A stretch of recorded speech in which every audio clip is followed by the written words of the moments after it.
السلام علیکم ناظرین و سامعین، ویلکم کرتے ہیں آپ کو عرب 5 نیوز چینل پر۔ امید کرتا ہوں تمام ناظرین خیریت و عافیت سے ہوں گے۔ بڑھتے ہیں آج کی سعودی عربیہ کی تازہ ترین خبروں کی جانب، لیکن اس سے پہلے سعودی عربیہ کی تمام ویزا بیٹس اور تازہ ترین خبروں کے لیے نیچے موجود سبسکرائب بٹن پر کلک کریں اور ساتھ ہی بیل آئیکن پر کلک کر کے آل کے اوپر کلک کر دیں۔ آج 30 اپریل 2021 ہے اور سعودی عرب میں کورونا کے نئے مریضوں کی تعداد 1026 ہے۔ صحت یاب ہونے والے 1055 اور اموات 11 ہیں۔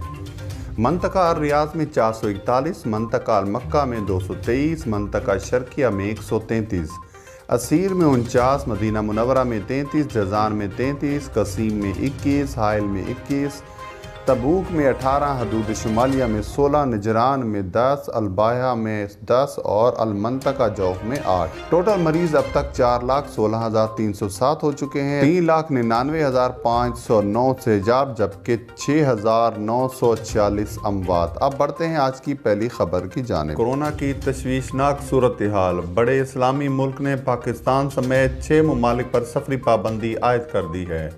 پاکستان میں کورونا کیسز میں اضافے کو مد نظر رکھتے ہوئے قطر نے بھی پاکستان پر سفری پابندی عائد کر دی ہے۔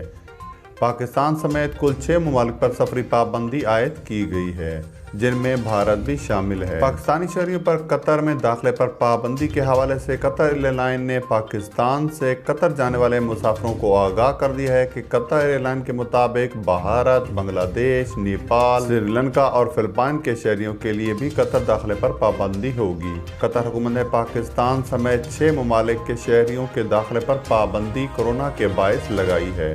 سعودی عرب میں مسجد الحرام کے بعد مسجد نبوی کی حفاظت کے لیے بھی درجنوں کی تعداد میں خواتین سیکیورٹی افسران تعینات کی گئی ہیں۔ خواتین افسران پر مشتمل خصوصی دستہ 6 ماہ قبل تیار کیا گیا تھا، جو مسجد الحرام اور مسجد نبوی کی سیکیورٹی کے علاوہ زائرین کو بھی مدد فراہم کرتی ہیں۔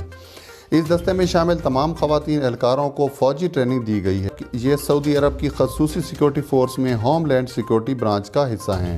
خواتین سیکیورٹی افسران 24 گھنٹے مسجد الحرام اور مسجد نبوی کی حفاظتی ڈیوٹی پر مامور ہیں۔ انہیں 18 اراکین پر مشتمل 4 ٹیموں میں تقسیم کیا گیا ہے۔